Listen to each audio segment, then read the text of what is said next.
accueille encore quelques participants. Je vois qu'il y en a qui s'installent.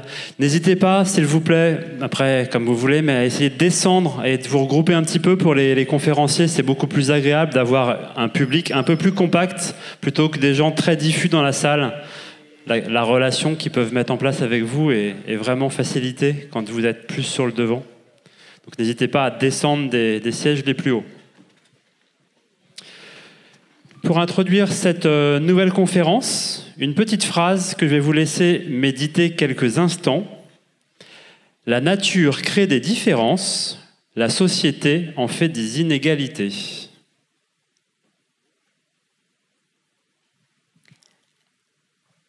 Alors, on va accueillir donc dans un instant Mehdi Kershaoui, qui est donc responsable de l'antenne Pays de Loire de Mosaïque RH. Et il va vous parler d'un sujet qui lui tient particulièrement à cœur, c'est la diversité, l'inclusion dans le recrutement. Mehdi Kershaoui. Bonne conférence.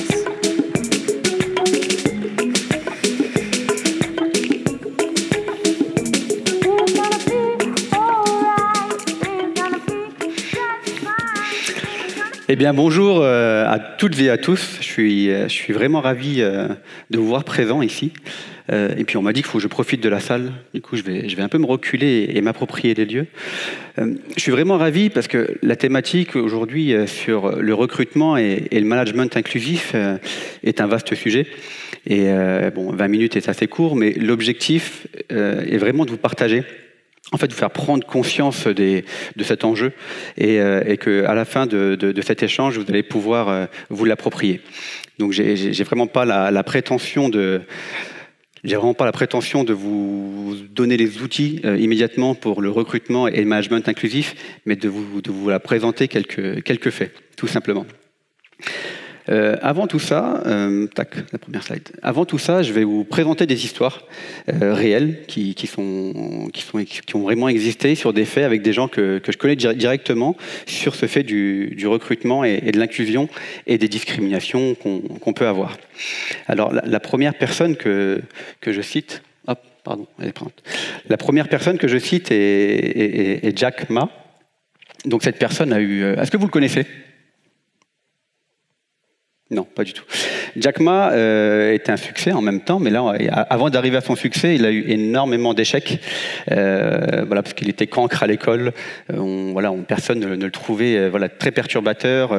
Il était mauvais en maths, il n'était pas forcément bon pour ça. Il a été refusé une dizaine de fois à l'école de police, donc en Chine. Il a été recalé aussi à KFC. Donc sur 24 prétendants, un seul n'a pas été retenu. Je vous laisse deviner qui.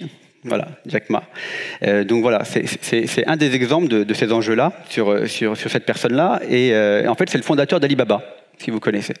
Donc fondateur d'Alibaba, qui fait partie des plus grandes richesses au monde, qui est même la première de Chine. Donc on voit la puissance. Et pourtant, cette personne a été à plusieurs reprises mis à l'écart et pas mis en avant par rapport à ses talents et ses compétences, mais plutôt discriminé parce qu'en fait, il venait d'une petite bourgade. Il n'avait pas pu faire d'études parce que il venait d'un milieu de modeste et pas les moyens de se les payer et avec ses fortes difficultés. Et en fait, c'est juste pour montrer l'importance des échanges qu'on va avoir et dans le mode de management et de recrutement où je vais vous présenter un peu un cadre, mais qu'on devrait utiliser tout au long de l'échange et même dans le recrutement et dans le management. Le premier est l'écoute, mais vraiment avoir une écoute active.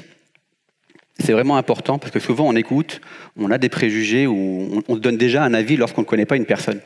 Alors elle arrive, elle peut être en fauteuil, là je vois un fauteuil, mais elle peut être petite, elle peut avoir de forte corpulence, elle peut être de couleur et haute. Et des fois on nous parle et nous on est déjà en train de penser à autre chose. Le deuxième est cette bienveillance. La bienveillance c'est important, il y a débat sur ça, mais pour moi en tout cas c'est vraiment important. Parce que déjà l'exercice n'est pas forcément facile, on doit prendre ce recul et puis on a le droit d'être gentil dans cette démarche, de prendre un peu de recul. Et le troisième, l'ouverture. Il faut vraiment s'ouvrir. Donc voilà, je répéterai ces actions à plusieurs reprises. Mais il faut vraiment être ouvert pour essayer de comprendre les autres, aller chercher à savoir et non pas rester sur ses a priori, sur sa posture et autres. Je vais vous raconter de petites histoires sur des faits réels. Que quotidiennement, on fait du recrutement, on fait de l'accompagnement, et on voit énormément de faits. Et lorsqu'on échange avec certains candidats sur des profils juniors ou cadres expérimentés, on a eu ces retours. Et j'en ai une particulièrement qui m'a interpellé avec un acteur avec qui on travaille en plus, que je connais, et une candidate qui avait un profil atypique. Donc ça, on en parle beaucoup des profils atypiques. Et elle avait un profil atypique parce qu'elle était juriste de formation, elle avait énormément de créativité et elle a osé postuler à une offre de chargée de communication dans le milieu de la mode.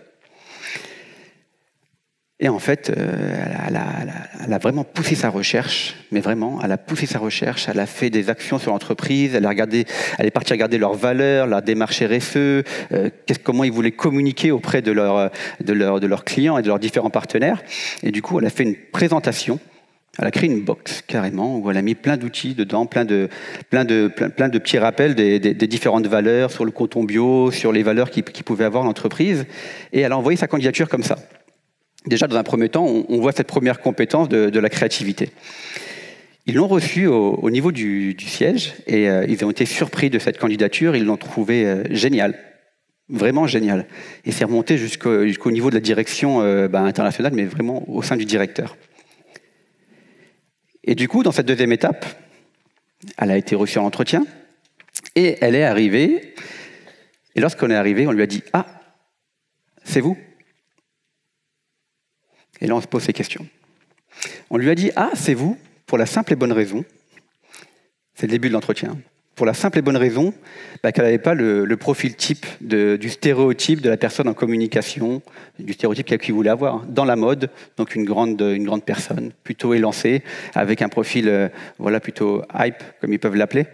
Et elle s'est pris ça en pleine face, directement. Et on lui a dit une phrase tout au long de l'entretien qui a été très dure pour cette personne. On lui a dit, mais en fait, c'est comme quand on nous parle d'un bon film, et en fait, quand on le voit, bof. Mais c'est un fait réel. Et en fait, qu'est-ce qu'on s'aperçoit là-dedans ? On s'aperçoit que la personne a fait un travail extraordinaire, extrêmement réfléchi, super créatif, qui leur correspondait parfaitement, parce que quand ils l'ont au téléphone, ils étaient contents. Et en fait, on n'a retenu aucun des critères objectifs de cette personne, de son talent. On est resté sur son physique. Parce qu'en fait, cette personne, elle était petite de taille, un peu introvertie. Normal, elle avait un peu la pression au niveau de l'entretien, pas toujours évident. Et du coup, on l'a jugée sur ça, mais pas sur ses compétences. Aujourd'hui, elle suit son parcours et elle s'en sort très bien. On a travaillé ensemble et voilà, c'est un réel, vrai talent. Et voilà. Là, ce qu'on voit, c'est que l'entreprise s'est privée d'un talent.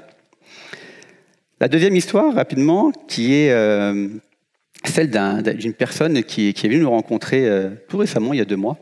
Et je l'ai prise comme exemple. Et en fait, il a un nom à consonance étrangère. Et cette personne, lorsqu'il a été, du coup, il a grandi, et donc il était vendeur de tapis, il a commencé comme ça. Et il travaillait pour une grande enseigne au niveau international. Et en fait, il était obligé de changer de nom quand il s'est présenté au niveau des entreprises, parce qu'il avait un nom à consonance turque, pour faire simple. Et du coup, au bout d'une centaine et de centaines de candidatures, pas de réponse, il a changé, et il s'est appelé Michel. Il s'est appelé Michel, pas pour rien, c'est qu'en fait, quand il était vendeur de tapis, pour mieux vendre ses tapis à l'étranger, il s'appelait Michel. Du coup, les étrangers français qui venaient en Turquie pour parler avec lui, c'était plus simple, car il parlait français, il était originaire. Et voilà. Et on lui a dit, du coup, il a réussi à trouver un emploi. Il a très, très, très vite grandi, un poste à responsabilité en tant que cadre dirigeant sur l'entreprise. Et à un moment, on lui a dit, mais non, en fait, il faut que tu gardes ton nom. Il ne faut pas que tu t'appelles son prénom, je ne vais pas le citer, mais il faut que tu restes t'appeler, et tu vas t'appeler Michel. C'est mieux parce que dans le CODIR, on préfère. On préfère. Et là, en fait, il s'est senti totalement encore exclu. Est-ce qu'on vise et on juge par rapport à un patronyme, par rapport à une orientation sexuelle, par rapport à une provenance géographique ? Vous venez d'un quartier prioritaire et vous êtes mis de côté. Est-ce que vous êtes valorisé par rapport à vos mœurs ? Vous pouvez fumer. Aujourd'hui, d'autres ne vont pas l'apprécier. Vous pouvez être jugé et analysé sur les biais discriminants par rapport à votre droit de grève. C'est une petite sensibilisation que je vous apporte. Et en fait, tous ces critères sont des critères qu'on appelle subjectifs. Ça ne valorise pas un talent.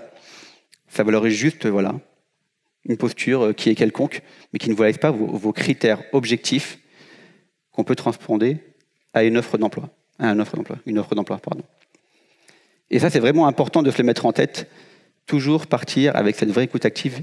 Est-ce que les compétences de cette personne peuvent être introduites par rapport à nos besoins en termes de compétences, et uniquement en termes de compétences, et non pas entendre on veut uniquement telle école, on veut pas de femmes sur l'industrie, ça va être compliqué, mais vos enfants, vous allez les garder comment? Ça, on l'a encore entendu hier. Voilà. Donc, juste pour vous dire que la puissance de la diversité, c'est vraiment de créer de la complémentarité. C'est vraiment important. Et créer de la complémentarité, c'est vraiment créer les conditions de succès de performance humaine, parce qu'il ne faut pas l'oublier, on parle de ressources humaines, en entreprise et pour l'entreprise. On parle de 1. L'exemple que je peux vous citer, il y a des chaises là-bas.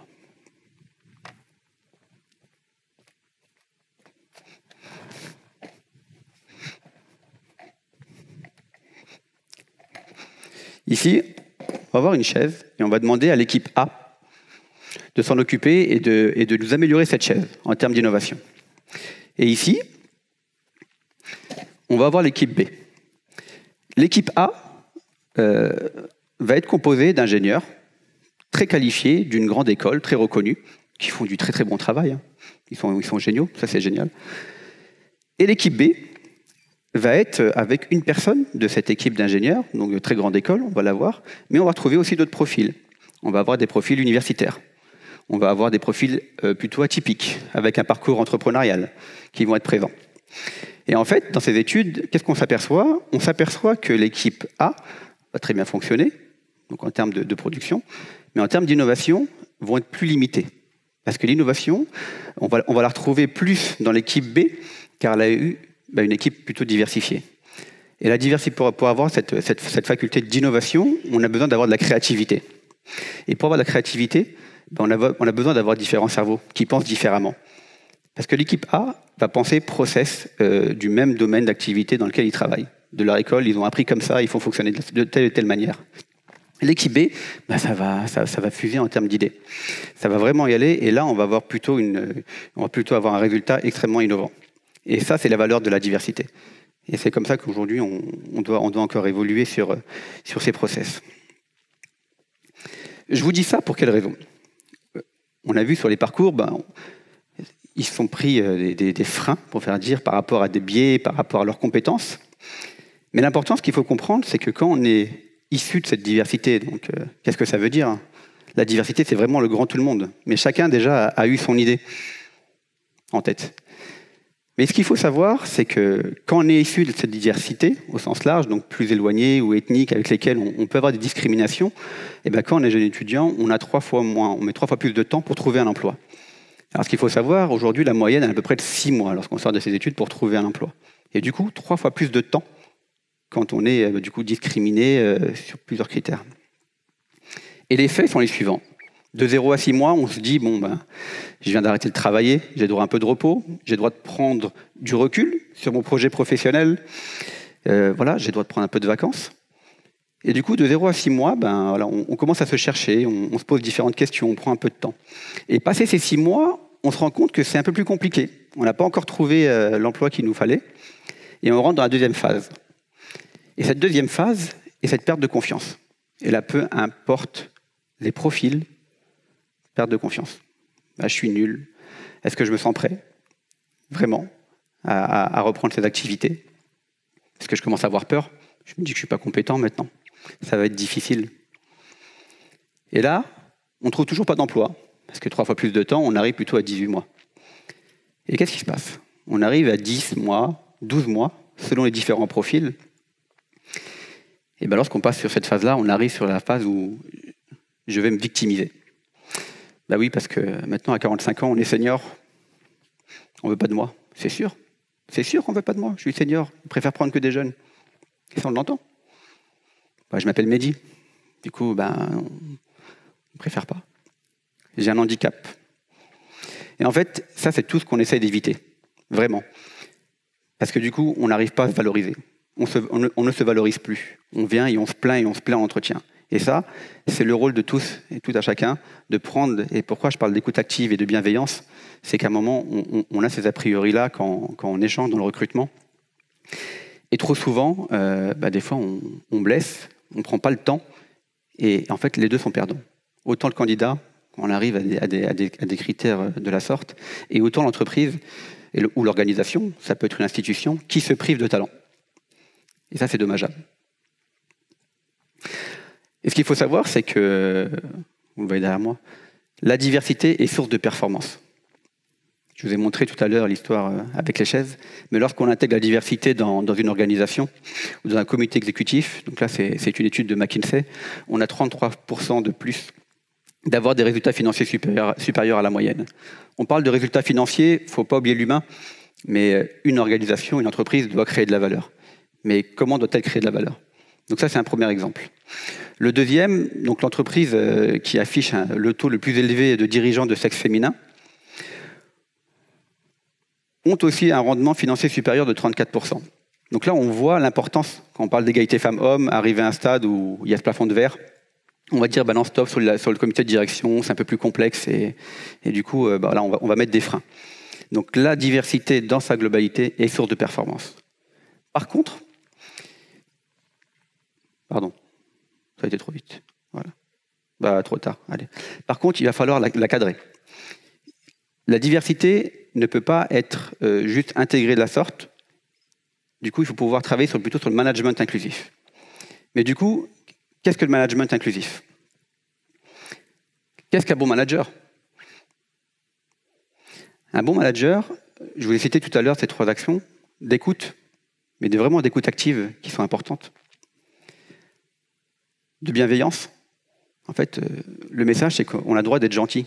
Il y a eu beaucoup de débats sur se dire mais gentil ou pas, mais en fait, on a le droit d'être gentil. C'est pas problématique. Parce qu'aussi, on a le droit de dire non. Mais quand on dit non, on ne dit pas non à une personne. On dit non à un projet, simplement. Et ça va être le rôle du manager, de mettre cette démarche d'inclusion. Parce qu'aujourd'hui, on va être face à des profils divers et variés dans l'organisation, et d'où l'écoute active. L'objectif est de comprendre la personne et de les embarquer dans un projet qui est commun. Et ça, souvent, on le néglige. Il faut souvent se dire que dans ce mouvement de management inclusif, c'est de se dire que je dois être ouvert à la différence. Il faut que je sois ouvert à la différence pour comprendre, car il n'y a pas qu'une seule façon de faire. Et ça, c'est vraiment important dans cette démarche.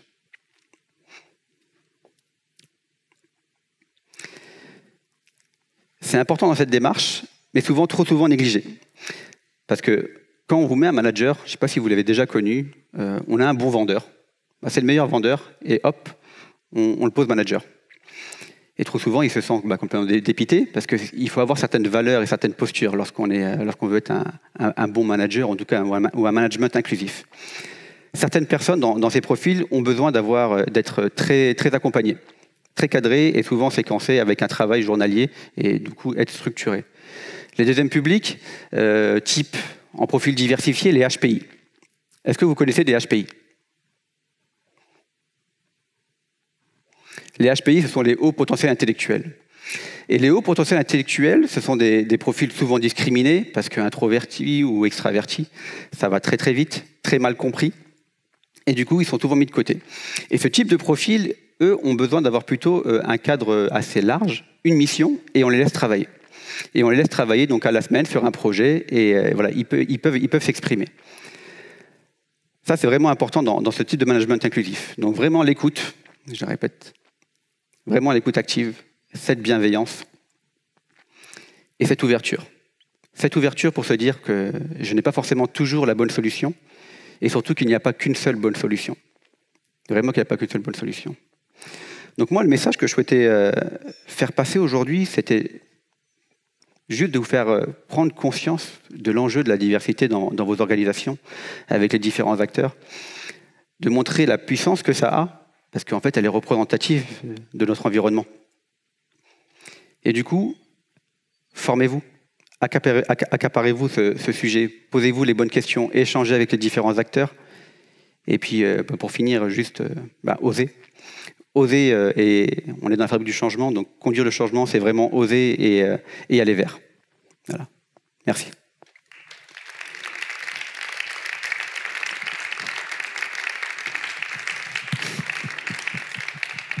Merci Mehdi. Bravo. Merci.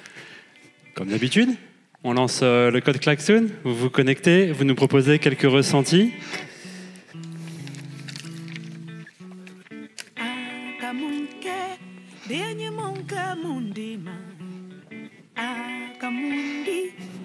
Je posais mes chaises. Ouais.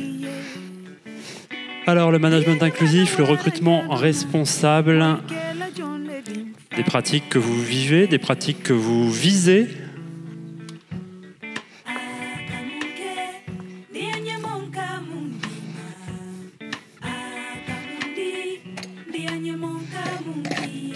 T'inquiète pas, Mehdi, on va ranger. On va ranger après, t'inquiète pas. Ouais. Ça me permettait un peu de dégager ce petit stress. Lorsqu'on est en scène et pas au même niveau, on a toujours... d'où la bienveillance. Alors, regarde ce que tu as réussi à passer comme valeur, comme envie, comme ressenti. Intéressant. Gentillesse. Un mot fort dans le domaine du management, la gentillesse. Diversité, inclusif, évidemment. Ok. Inspirant, merci à toi. Merci à vous d'avoir été inspiré. Tu peux réagir un petit peu sur ce que tu vois là ? En fait, déjà, je vous remercie pour votre bienveillance. L'exercice n'est pas toujours évident lorsqu'on est sur scène, même pas au même niveau. Mais via ces différents mots, même si on dit inspirant et autres, c'est un sujet qui est quand même vaste, qui est quand même assez même délicat souvent à apporter, parce que quand on parle de ces sujets-là, des fois, soit on se sent peut-être des fois agressé, ou soit des fois on a déjà vécu. Et je pense que tout le monde a quelqu'un dans son entourage qui a vécu une des situations. Et vraiment, l'objet, c'est vraiment de s'accaparer ce sujet, vraiment d'en prendre conscience, d'aller chercher et de découvrir ce qui se cache derrière. Parce qu'aujourd'hui, c'est une source de valeur, mais une source de valeur humaine. Je ne l'ai pas cité, mais la diversité en entreprise, c'est une source de bien-être. Et en gros, la diversité en entreprise, ouais, super. Une richesse. C'est une vraie richesse, vraiment c'est une vraie richesse, mais ça fait du bien en fait. Ça fait du bien, mais vous savez, même pour tout, là souvent on parle diversité, origine, culture, orientation sexuelle et autres, mais souvent je le dis juste de vous affirmer. En fait, trop souvent on a des idées et on a peur de les partager, parce qu'on va se sentir regardé, on va se sentir peut-être exclu d'un groupe et autres. Mais en fait, on a le droit de ne pas être d'accord. Il faut juste échanger, un peu de bienveillance, on discute, on essaie de comprendre pourquoi. Et le nombre de fois où on vous a présenté une idée et puis on vous a dit « ouais mais non, n'importe quoi », déjà on le prend en face, c'est dur. Et en plus, en prenant un peu de recul, on se dit « mais finalement, c'est pas bête ». C'est pas bête. Mais c'est juste ça, c'est pas être dans le monde des béné oui pour faire simple, mais c'est vraiment de le prendre, de se poser les bonnes questions. De se poser les bonnes questions et surtout de prendre le temps. Et puis une fois encore plus, oser. Si on n'ose pas, on ne pourra pas innover. Merci à toi de nous aider à faire cette prise de conscience et de toute cette passion que tu nous communiques. Merci à toi, bravo. Bravo à vous pour vos retours. Merci. Des belles valeurs, des belles inspirations. À tout de suite pour la conférence suivante.